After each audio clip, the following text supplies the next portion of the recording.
తాకట్లో ఉన్న బంగారాన్ని విడిపించి ఆ రోజున మార్కెట్ ధర కట్టి మిగిలిన డబ్బును మీకు అందిస్తుంది కొమ్మూరి గోల్డ్. నమస్కారం, వెల్కమ్ టు ఐ డ్రీమ్. ధర్మ మార్గం విత్ విజిత కార్యక్రమానికి స్వాగతం.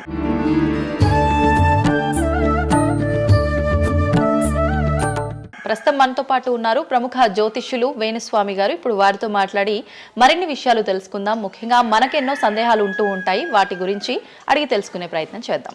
నమస్కారం అండి. నమస్తే తల్లి. ఓం నమో వెంకటేశాయ. వెంకటాద్రి సంస్థానం బ్రహ్మాండే నాసికించిన వెంకటేశ సమోదేవో నా భూతో నా భవిష్యతి. ఇప్పటి వరకు కూడా రకరకాల విపత్తులు అయితే మనం చూసాం. గత ఉగాది మన కొత్త సంవత్సరం నుంచి కూడా ఇప్పటి వరకు చాలా విపత్తులు చూసినాం. అంటే పంచభూతాల్లో ఒక్కొక్కటి ఒక్కొక్క ప్రళయంగా, అగ్ని ద్వారా కావచ్చు, గాలి ద్వారా కావచ్చు, రకరకాలుగా. ఇప్పుడు ఈ గ్రహాల మార్పుల వల్ల ఏవో రాబోతున్నాయని, మొన్న రీసెంట్గా బ్రహ్మంగారి ఇల్లు కూలింది అని, అంటే ఎక్కడ ఏ మూలన ఏం జరిగినా కూడా దాన్ని ప్రతి ఒక్కదానికి లింక్ చేసి దానివల్ల ఏదో దుష్ప్రభావాలు రాబోతున్నాయి, దీనివల్ల ఇబ్బందులు పడబోతున్నారని చెప్తున్నారు. మరి ఈ 2026 మనమైతే ఉగాది నుంచి చూసుకుంటాం, కానీ ఆంగ్ల నూతన సంవత్సరం రాబోతోంది. దీని ద్వారా మనకు ఉగాది వరకు ఈ మధ్య కాలంలో ఎలా ఉండబోతోంది, గ్రహాలు రాశుల పరంగా చూసుకుంటే, పంచభూతాల పరంగా చూసుకుంటే, తర్వాత మనకి సంవత్సరం మారిన తర్వాత ఎలా ఉండబోతోంది. సో రాబోతున్నటువంటి సంవత్సరం పేరు కూడా చాలా చాలా చాలా కాంట్రవర్షియల్ నేమ్, పరాభవనామ సంవత్సరము. పరాభవము అంటే ఓటమి, అవమానముతో కూడిన ఓటమి అని అర్థం. పరాభవము దుర్యోధనుడికి మయసభలో జరిగినది పరాభవము. సో అలాంటి పరాభవము ఎవరికి జరుగుతుంది అంటే, ఎవరి జాతకంలోనైతే ఏలినాటి శని ఉందో, 6వ స్థానంలో శని ఉన్నాడో, 8వ స్థానంలో శని ఉన్నాడో, 12వ స్థానంలో గురువు ఉన్నాడో, వాళ్లకు ఈ సంవత్సరం సంచలనాలు ఉండబోతా ఉన్నాయి. అది మేషరాశి కావచ్చు, మీనరాశి కావచ్చు, సింహరాశి కావచ్చు. సో ఇలాంటి వారికి ఈ సంవత్సరం పెను సంచలనాలు ఉండేటువంటి అవకాశాలు ప్రస్ఫుటంగా కనిపిస్తూ ఉన్నాయి. సో ఇది ఓవరాల్గా సంవత్సర ఫలితము. ఇక 12 రాశులకు సంబంధించి ముందుగా మేషరాశి కనుక తీసుకున్నట్లయితే, మేషరాశికి ఈ సంవత్సరము ఏలినాటి శని నడుస్తూ ఉంది. సో ఏలినాటి శని ఒక పక్క గురువు బాగాలేడు, ఒక పక్క రాహు బాగాలేడు, ఒక పక్క కేతు బాగాలేడు. సో ఇలాంటి సందర్భంలో పెను సంచలనాలకు కారణభూతమయ్యేటువంటి అవకాశం ఉంది. సో విద్యార్థులకు ఉత్తీర్ణత శాతం తగ్గుతుంది, కోరుకున్న ప్లేస్మెంట్స్ రావు, వీసా రిజెక్ట్ అయ్యే అవకాశం ఉంది. ఉద్యోగస్తులకు పై అధికారుల వల్ల సమస్యలు ఉంటాయి, ప్రమోషన్లు ఆగిపోతాయి. సో బదిలీలు చాలా దూరంగా బదిలీలు అయ్యే అవకాశం కనిపిస్తూ ఉంది. రాజకీయ నాయకులకు ఫెయిల్యూర్స్ కనిపిస్తూ ఉన్నాయి, ఉన్న పదవులు కోల్పోయే అవకాశం కనిపిస్తుంది, ఎన్నికలలో ఓటమి కనిపిస్తూ ఉంది. రైతులకు మొదటి పంట కంటే రెండవ పంట బాగుండే అవకాశం ఉంది. కళాకారులకు, క్రీడాకారులకు అవకాశాలు తగ్గిపోయి ఆదాయం తగ్గిపోయే అవకాశం ఉంది. స్త్రీలకు సంబంధించి భర్తల మధ్యన గొడవలు అయ్యే అవకాశం ఉంది. అలాగే వ్యాపారస్తులకు, బ్యూరోక్రాట్లకు ఈ సంవత్సరం ఏసీబీ, సిబిఐ, సిఐడి లాంటి కేసులు లేదా ఈడీ కేసులు కనిపిస్తూ ఉన్నాయి. ఈ సంవత్సరం ఓవరాల్గా మేషరాశి వాళ్ళని తీసుకుంటే న్యాయపరమైన ఇబ్బందులు, ఆర్థికపరమైన ఇబ్బందులు, ఆరోగ్యపరమైన ఇబ్బందులు, తండ్రికి సంబంధించిన అపమృత్యు గండము, అలాగే న్యాయపరమైన చిక్కులు, వాహన ప్రమాదాలు, భార్యాభర్తల మధ్యన గొడవలు, ఇవన్నీ మేషరాశి వారికి కనిపిస్తూ ఉన్నాయి. మరి ఏం చేసుకోవాలా అంటే, తిరునల్లా శనీశ్వర ఆలయంలో ప్రత్యేకమైన శని పూజ నిర్వహించుకోవడంతో పాటు నలుపు రంగు దుస్తులకు దూరంగా ఉండడము, నలుపు చెప్పులు, నలుపు వాహనాలకు దూరంగా ఉండడము, లెదర్ వస్తువులకు దూరంగా ఉండడము, నలుపు లెదర్ వస్తువులకు దూరంగా ఉండడం వల్ల సమస్యల నుండి గట్టెక్కుతారు. ఏడాదంతా వీటికి దూరంగా ఉండాలి. మరి నెక్స్ట్ వృషభ రాశి. సో వృషభ రాశి వారికి ఈ సంవత్సరం 100కు ఇంచుమించుగా 75% అనుకూలంగా ఉంది. రాహువు, కేతువు, గురువు, శని అనుకూలత కనిపిస్తూ ఉంది. చాలా బాగుండబోతా ఉంది. ఈ సంవత్సరం మే నుండి విపరీతమైన రాజయోగం పట్టబోతా ఉంది. చాలా అనుకూలంగా ఉంది. విద్యార్థులకు ఉత్తీర్ణత శాతం ఉంటుంది. స్త్రీలకు అనుకూలమైన ఫలితాలు ఉంటాయి. స్త్రీలకు మీ ఇంట్లో కమాండింగ్ అంతా మీదే ఉంటుంది. రాజకీయ నాయకులకు ఎన్నికలలో విజయాలు సాధిస్తారు. డబ్బులు ఎక్కువ ఖర్చైనా విజయాలు సాధిస్తారు. అలాగే రైతులకు 2 పంటల దిగుబడి, రాబడి బాగుంటుంది. విద్యార్థులకు కోరుకున్న ప్రదేశాల్లో సీట్లు వస్తాయి. ఉత్తీర్ణత శాతం పెరుగుతుంది. అవివాహితులకు వివాహ యోగ సూచనలు కనిపిస్తున్నాయి. సంతానం లేని వారికి సంతాన యోగం కనిపిస్తూ ఉంది. వ్యాపారస్తులకు, అన్ని రంగాల వ్యాపారస్తులకు అనుకూలమైన ఫలితాలు ఉండబోతా ఉన్నాయి. క్రీడాకారులకు, కళాకారులకు అవకాశాలు, ఆదాయము పెరుగుతాయి. ఓవరాల్గా ఈ సంవత్సరం పూర్తి స్థాయిలో మీకు ఎటువంటి సమస్యలు కనిపించడం లేదు. చాలా బాగుంది కాబట్టి మీకు ఎటువంటి రెమెడీస్ అవసరం లేదు. వీలైతే సోమవారం నాడు శివాలయంలో రుద్రాభిషేకాన్ని నిర్వహించుకోండి. సో నెక్స్ట్ మిథున రాశి. ఈ సంవత్సరం ఏదైనా రాశి 100కు 110% అనుకూలంగా ఉంది అంటే మిథున రాశి. సో గురువు, రాహువు, కేతువు అన్ని గ్రహాలు అనుకూలంగా ఉన్నాయి. పట్టిందల్లా బంగారంగా ఉంటుంది. గురువు అతిచారం వల్ల మీ జాతకం చాలా బాగుండబోతా ఉంది. గత 10 సంవత్సరాల నుండి మీరు పడుతున్నటువంటి కష్టాలన్నీ తొలగిపోయే అవకాశాలు కనిపిస్తూ ఉన్నాయి. సో కొత్త స్పీడ్తో ముందుకు వెళ్ళండి, కొత్త కొత్త ఆలోచనలు చేయండి, ఎంత గొప్పగా జీవితంలో ముందుకెళ్లాలో ప్లాన్ చేయండి, చాలా గొప్పగా ఆలోచించండి, చిన్నగా ఆలోచన చేయకండి. గురువు విపరీత రాజయోగాన్ని ఇవ్వబోతా ఉన్నాడు. దైవబలం మీకు అనుకూలంగా ఉంది, గురుబలం మీకు అనుకూలంగా ఉంది, శనిబలం మీకు అనుకూలంగా ఉంది. కాబట్టి కొత్త కొత్త వ్యాపారాలు ప్రారంభించండి, విపరీతమైనటువంటి చాలా గొప్పగా కలలు కనండి, ఆ కళలను సాకారం చేసుకునే దిశగా ప్రయాణం చేయండి. విద్యార్థులకు అనుకూలంగా ఉంది, ఉద్యోగస్తులకు అనుకూలంగా ఉంది, వ్యాపారస్తులకు అనుకూలంగా ఉంది, రైతులకు 2 పంటలు అనుకూలంగా ఉంది. సో ప్రతి వాళ్ళు చెరువులు, తర్వాత చేపల చెరువులు, రొయ్యల చెరువులు పండించే వాళ్ళకు అనుకూలంగా ఉంది, పౌల్ట్రీ ఫామ్ వాళ్ళకు అనుకూలంగా ఉంది, రాజకీయ రంగం వారికి అనుకూలంగా ప్రజల్లో మంచి మార్పులు కనిపిస్తూ ఉన్నాయి. స్త్రీలకు మీదే కమాండింగ్గా ఉంటుంది, కుటుంబంలో మీరు ఏం చెప్తే అది జరిగేటువంటి అవకాశాలు కనిపిస్తూ ఉన్నాయి. సో మిథున రాశి వారికి పూర్తి స్థాయిలో అనుకూలంగా ఉంది. ఎటువంటి రెమెడీస్, ఎటువంటి పూజలు అవసరం లేదు. అద్భుతం అయితే వీళ్ళది. నెక్స్ట్ కర్కాటక రాశి. సో నెక్స్ట్ కర్కాటక రాశి. సో కర్కాటక రాశి వారికి కూడా ఇంచుమించు 90% అనుకూలంగా ఉంది. కాకపోతే ఇక్కడ ఉన్న సమస్య ఏంటి అంటే మే వరకు 2026 మే వరకు కొద్దిగా వీళ్ళకు గురువు 12వ ఇంట్లో ఉన్నాడు కాబట్టి కాళ్ళు చేతులు విరిగే అవకాశం ఉంది, దెబ్బలు తగిలించుకునే అవకాశం కనిపిస్తూ ఉంది. జాగ్రత్తగా ఉండండి.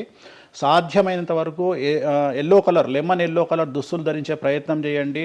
చాలా అనుకూలంగా ఉండబోతూ ఉంది. రాజకీయ రంగంలో ఉండే వాళ్లకు విపరీతమైనటువంటి విజయాలు సిద్ధిస్తాయి. జనాల్లో అనుకూలమైన వాతావరణం ఉంటుంది. వ్యాపారస్తులకు విశేషించి అనుకూలంగా ఉంటుంది. విద్యార్థులకు అనుకూలంగా ఉంటుంది. అలాగే రైతులకు అనుకూలంగా ఉంటుంది. కళాకారులకు, క్రీడాకారులకు మరీ అనుకూలంగా ఉంటుంది. కాకపోతే ఓవరాల్గా కర్కాటక రాశి వారికి ఈ సంవత్సరం కొద్దిగా శత్రువుల యొక్క బెడద ఒక 10% కనిపిస్తూ ఉంది. కానీ శత్రువులను పట్టించుకోకండి. శని బలం వల్ల వాళ్ళు ఎంత ప్రయత్నాలు చేసినా, రాహు బలం వల్ల వాళ్ళు ఎంత ప్రయత్నాలు చేసినా మిమ్మల్ని ఎవరు ఏమీ చేయలేరు.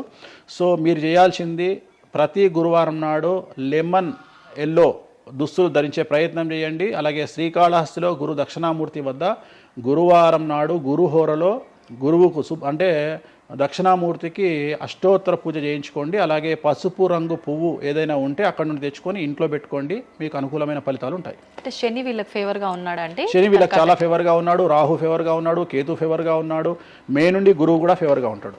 అది ఉన్న చిన్న చిన్న ఇబ్బందులకు కూడా ఏమైనా దానాలు అలాంటివి అదే మనం చెప్పిన ఎందుకు గురువు లెమన్ ఎల్లో కలర్ గురువుకు దక్షిణామూర్తి సరిపోతుంది, ఇంకా అవసరం లేదు, దానాలు అవసరం లేదు. మరి తదుపరి రాశి. సో నెక్స్ట్ సింహరాశి. సింహరాశికి ఈ సంవత్సరం అష్టమ శని నడుస్తూ ఉంది. గురువు వ్యతిరేకమైన ఫలితాలు, రాహు కేతువు చాలా నెగిటివ్గా ఉన్నారు.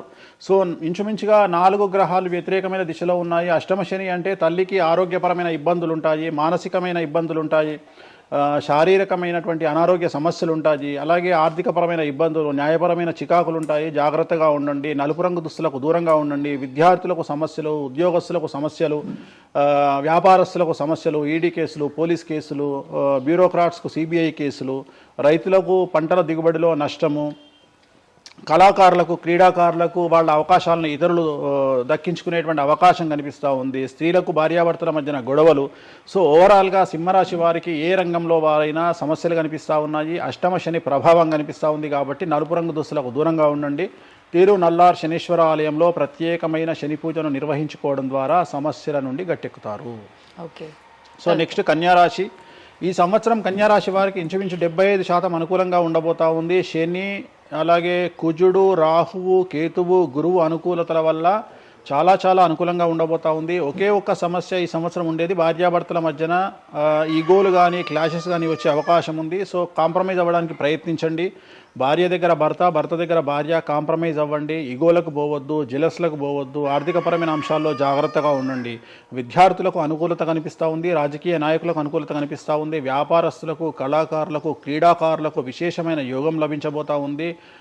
న్యాయస్థానాల్లో పనిచేసే వాళ్లకు, న్యాయ సంబంధమైన వృత్తిలో ఉండే వాళ్లకు అనుకూలమైన ఫలితాలు ఉండబోతూ ఉన్నాయి. స్త్రీలకు విశేషించి అనుకూలంగా ఉండబోతూ ఉంది. సో ఈ సంవత్సరం కన్యారాశి వారికి పూర్తిగా అనుకూలమైనటువంటి ఫలితాలు కనిపిస్తూ ఉన్నాయి. వీరు చేయాల్సినటువంటి రెమెడీ, సోమవారం నాడు రుద్రాభిషేకాన్ని శివాలయంలో నిర్వహించండి. సమస్యల నుండి గట్టెక్కుతారు. సో నెక్స్ట్ తులారాశి. తులారాశి వారికి 6వ స్థానంలో శని కనిపిస్తూ ఉన్నాడు. కాకపోతే గురువు విపరీత రాజయోగాన్ని ఇవ్వబోతా ఉన్నాడు. వీళ్ళకి గురు బలము మరియు దైవ బలం అనుకూలంగా ఉండడం వల్ల మీ జీవితాన్ని కొత్తగా ప్రొజెక్ట్ చేసుకునేటువంటి అవకాశం మీకు దేవుడు కల్పిస్తూ ఉన్నాడు. ముందుకు వెళ్ళే ప్రయత్నం చేయండి. చాలా కొత్తగా మిమ్మల్ని మీరు ఆవిష్కరించుకునే ప్రయత్నం చేయండి. మిమ్మల్ని మీరు కొత్తగా సమాజానికి చూపించుకోండి. దానివల్ల మీ ఆలోచనలు మార్చుకోండి. చాలా గొప్పగా థింక్ చేయండి, గొప్పగా కలలు కనండి, వాటిని సాకారం చేసుకోండి. గురువు అనుకూలంగా ఉన్నాడు, కాకపోతే కుటుంబంలో పెను సంచలనం జరిగే అవకాశం కనిపిస్తూ ఉంది. 6వ స్థానము భాగ్యానికి మరియు శత్రుత్వానికి కారకుడు కాబట్టి శని వల్ల సంచలనం జరిగే అవకాశం ఉంది. విద్యార్థులు, ఉద్యోగస్తులు, వ్యాపారస్తులు, కళాకారులు, క్రీడాకారులు, రైతులు, అలాగే రాజకీయ నాయకులు ఎవరైనా సరే వాళ్ళ జీవితంలో ఏదో ఒక పెను సంచలనం జరిగే అవకాశం కనిపిస్తూ ఉంది. నలుపు రంగు దుస్తులకు దూరంగా ఉండండి. తిరునల్లార్ శనీశ్వర ఆలయంలో ప్రత్యేకమైన శని పూజ నిర్వహించడం ద్వారా సమస్యల నుండి బయటపడతారు. నెక్స్ట్ వృశ్చిక రాశి వారికి అర్ధాష్టమ శని వెళ్ళిపోయింది. శని గురువులు అనుకూలంగా ఉన్నారు, రాహు కేతువులు అనుకూలంగా ఉన్నారు. కళాకారులు, క్రీడాకారులు, ఉద్యోగస్తులు, విద్యార్థులు, వ్యాపారస్తులు, రైతులు, రాజకీయ నాయకులు, స్త్రీలు, అన్ని రంగాల వారికి పూర్తిగా 100కి 100% అనుకూలంగా ఉన్నటువంటి రాశి వృశ్చిక రాశి. పూర్తి స్థాయిలో విశాఖ 4, అనురాధ 1, 2, 3, 4, జ్యేష్ఠ 1, 2, 3, 4, 9 పాదాల వారికి విశేషించి రాజయోగంగా భావించాల్సి ఉంటుంది. మే వరకు విపరీత రాజయోగం కనిపిస్తూ ఉంది. మే తదుపరి కూడా అనుకూలమైన ఫలితాలను పొందుతారు కాబట్టి వీరికి ఎటువంటి రెమెడీసు, ఎటువంటి పూజలు అవసరం లేదు. చాలా గొప్పగా కళలు కనండి, మీకు ఉన్నటువంటి కళలను సాకారం చేసుకోండి, మీకు ఎటువంటి రెమెడీస్ కూడా అవసరం లేదు. నెక్స్ట్ ధనుసు రాశి వారికి అర్ధాష్టమ శని నడుస్తూ ఉంది. అర్ధాష్టమ శని అనేటువంటిది డబ్బులను అధికంగా ఇచ్చి ఆ డబ్బుల ద్వారా సమస్యలు తెచ్చేటువంటి ఒక పరిస్థితి. అంటే డబ్బులు లేకపోతేనే సమస్యలు అంటారా? డబ్బులు ఉంటే కూడా సమస్యలు. డబ్బులు ఉన్నప్పుడు వాటిని మనం ఖర్చు చేసే విధానంలో సమస్యలు, వాటిని మనం ఎలా సమాజంలో ఖర్చు పెట్టబోతున్నామనే సమస్యలు ఏర్పడేటువంటి అవకాశం ఉంది. కాబట్టి మీరు ఇన్వెస్ట్మెంట్ చేయడంలో కానీ, అప్పులు ఇవ్వడంలో కానీ, ఎవరికైనా అప్పులు ఇవ్వడంలో కానీ, చిట్టీలు వేయడంలో కానీ, సహాయం చేయబోయేటప్పుడు కానీ జాగ్రత్తలు తీసుకోండి. ఎటువంటి పరిస్థితుల్లోనూ డబ్బులు ఎవరికి ఇవ్వవద్దు. సో ధనుస్సు రాశి వారికి డబ్బు పరంగా సమస్యలు ఏర్పడే అవకాశం ఉంది. రాక డబ్బులు వచ్చినాయి కాబట్టి తీసుకెళ్ళి వేరే వాళ్ళకి ఇచ్చి మోసపోయే అవకాశాలు కనిపిస్తూ ఉన్నాయి. ఈ ఒక్క విషయంలో ధనుసు రాశి వాళ్ళు జాగ్రత్తలు తీసుకుంటే విద్యార్థులకు, ఉద్యోగస్తులకు, కళాకారులకు, క్రీడాకారులకు, రాజకీయ నాయకులకు, స్త్రీలకు, వ్యాపారస్తులకు, రైతులకు, అన్ని రంగాల వారికి ఈ సంవత్సరం అనుకూలంగా ఉంటుంది. ఓన్లీ మీరు చేయాల్సిన రెమెడీ నలుపు రంగు దుస్తులకు దూరంగా ఉండండి. తిరునల్లార్ శనీశ్వర ఆలయంలో ప్రత్యేకమైన శని పూజ నిర్వహించడం ద్వారా సమస్యల నుండి గట్టెక్కుతారు. నెక్స్ట్ మకర రాశి వారికి ఈ సంవత్సరం చాలా అనుకూలంగా ఉంది. ఈ సంవత్సరం అండర్లైన్ చేయాల్సిన విషయం ఏమిటంటే మకర రాశి వారికి భార్యాభర్తల మధ్యన గ్యాప్ ఏర్పడేటువంటి అవకాశం ఉంది. గొడవలు వచ్చే అవకాశం ఉంది. ఈగోస్ వల్ల కానీ వేటి వల్ల అయినా సమస్యలు వచ్చే అవకాశం ఉంది. అది కాకుండా విద్యార్థులకు అనుకూలతలు ఉంటాయి, ఉద్యోగస్తులకు అనుకూలతలు ఉంటాయి, రైతులకు 2 పంటల దిగుబడి రాబడి ఉంటుంది. అలాగే రాజకీయ నాయకులకు సమాజంలో మంచి పేరు ప్రఖ్యాతులతో పాటు పదవులు సిద్ధిస్తాయి.